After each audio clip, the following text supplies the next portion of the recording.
Guys, good morning. Sa pag-aaralan natin ngayon ay tungkol sa ating kung paano tayo mag-check ng ating sasakyan, motorcycle man yan o four wheels o kahit anong sasakyan mga guys.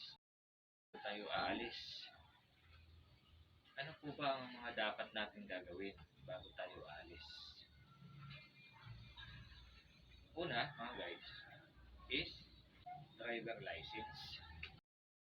Siyempre kailangan bago tayo bumiyahe, dala-dala natin license natin mga guys. Kasi minsan sa sobra nating busy sa buhay, sa sobra nating pagmamadali, minsan ang akala natin yung license natin nasa bag lang natin.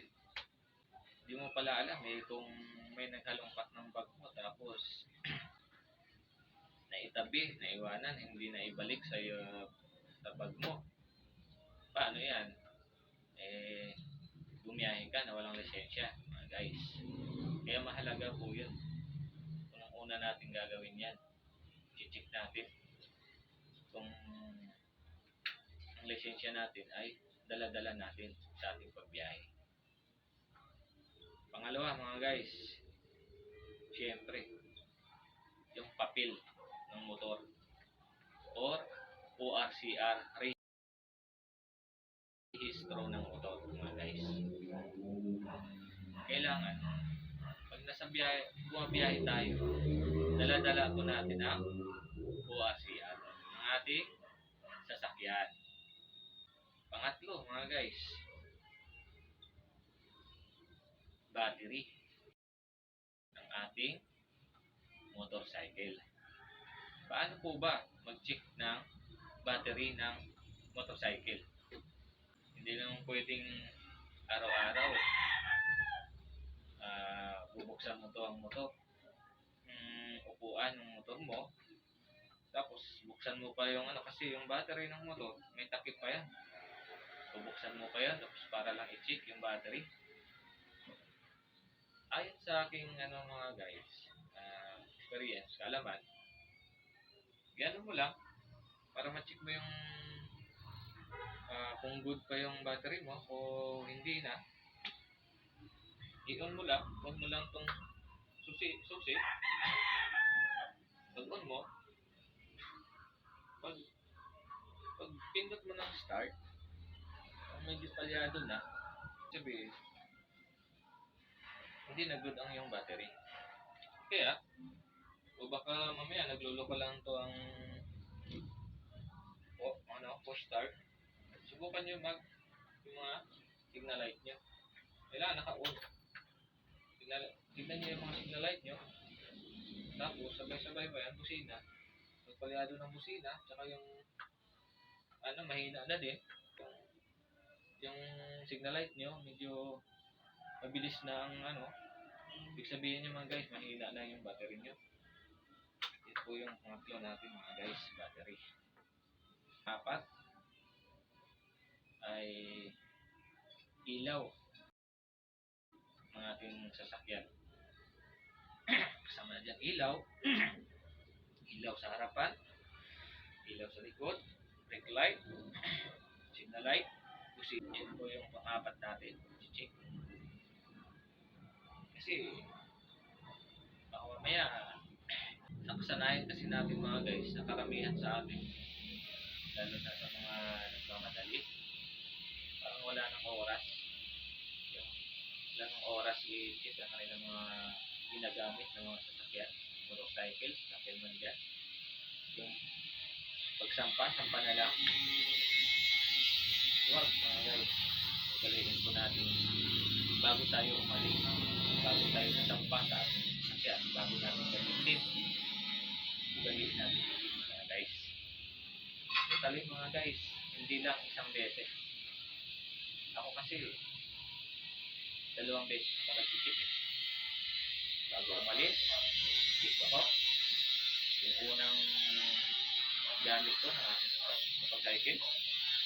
Pangalawa, ay yung pinakahuli ko gamit ng aking motorcycle. hindi natin maiwasan mga guys na halimbawa gabi ka na umuwi, pag uwi mo pala hindi mo alam may tusok pala yung gulong mo, may nakabaon na bako. Okay. Eh kung kinabukasan may pasok ka pa umaga, tapos yung gulong mo pala may nakatusok, tapos hindi mo na-check yung pagka uwi mo yung gabi na yun. Eh siyempre yung umaga mo, pasok mo, kinabukasan, mabala ka na. Kaya yan po ang aking ginagawa guys, para iwas din abala kinabukasan sa aking pagbiyahe muli. Tapos na tayo sa ating mga ilaw. Check. Ang 5, mga guys, is oil. Langis ng ating motorcycle. Mahalaga po yun mga guys. Langis. Baka mamaya takbo tayo. Yung langis ng ating motor, wala na pala. Tuyo na ang langis ng ating motor. Kaya ugaliin natin mga guys bago tayo umalis. Check natin ang langis ng ating motor. Titignan natin mga guys. Pagbukas mo ang ganun mga guys, malalaman nyo naman yan. May guhit naman yan sa pagbukas natin. Kikita natin yun, may guhit. Doon po natin makikita kung okay pa ba ang langis natin o kailangan na ba natin dagdagan o kailangan na ba natin mag-change oil mga guys. Tapos pang-anim, brake. Preno natin mga guys. Preno natin sa harap, preno natin sa likod. Check natin mga guys kung okay pa ba yung mamaya yung brake pad natin. Ano na, sasal na yung pad natin mga guys. Ito mga guys, hangin. Kung tama pa ang pressure, hangin ng ating mga gulong, kailangan natin dagdagan. Depende kasi yan guys sa ating pagbiyahe. Kung tayo ay may sakay o kung tayo lang mag-isa sa ating motorcycle. Gaya ko, nagmamasada ako ng joyride. Siyempre, hindi parehas ang aking sakay. May maliit, payat, may malaki. Kaya kailangan sakto lang ang bigas ng ating gulong. Pang-8, gas. Siya rin mahalaga po sa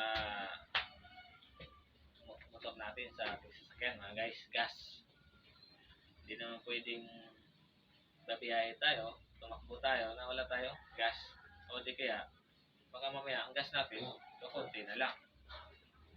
Okay lang yung mga guys. So kita naman natin yan sa gear, dito sa pinaka-dashboard natin mga guys. Yung sukat ng ating gas.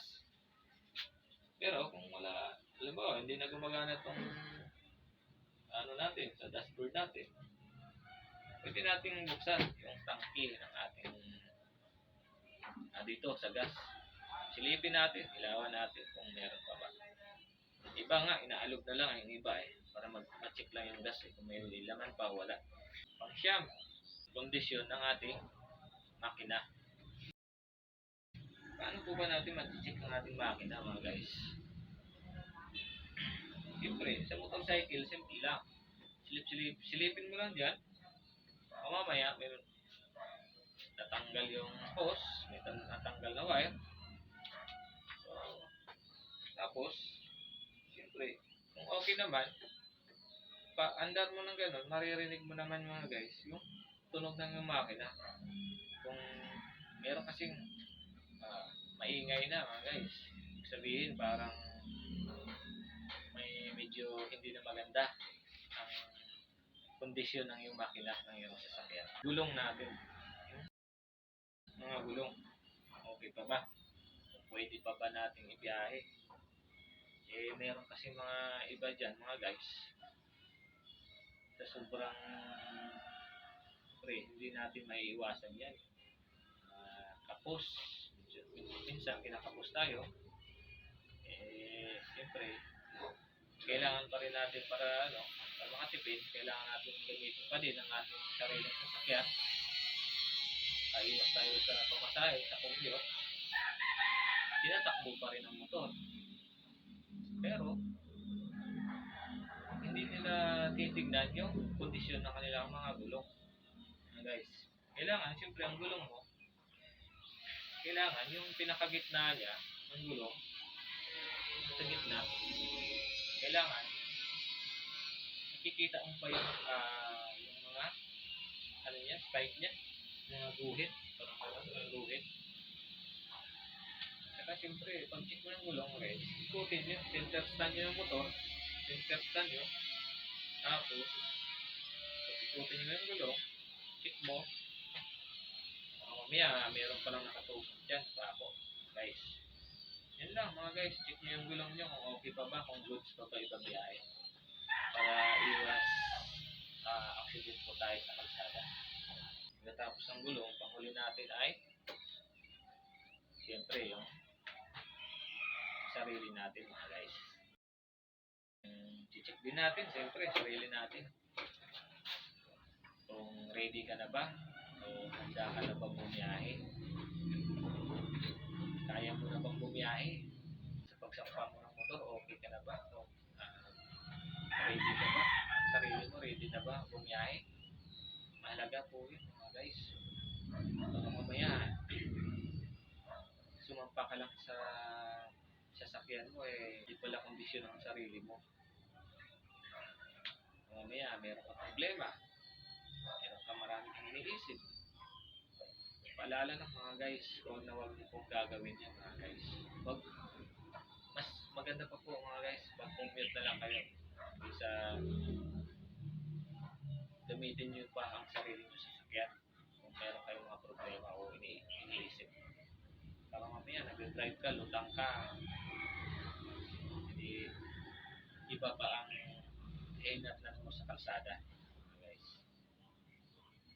At pinakahuling-huli mga guys, ito'y pinakamahalaga sa lahat. Hindi po natin alam kung ano yung buhay sitwasyon natin sa pagdating sa kalsada. Ito po yung pinakamahalaga sa lahat mga guys. Huwag na huwag mo kalimutan. Siyempre, panalangin mga guys. Para meron po tayo gabay, so hindi naman natin maiwasan ang pangyayari sa kalsada guys. Kung may mangyari man, meron tayong hindi tayo gaano napuruhan. Mahalaga po ang pananalangin sa ating pagbiyahe bago tayo umalis. Manalangin po muna tayo mga guys. So, bago ka pa lang sa aking channel, huwag kalimutan mag-like and share para updated po kayo sa mga susunod ko pang gagawin ng mga content o vlog.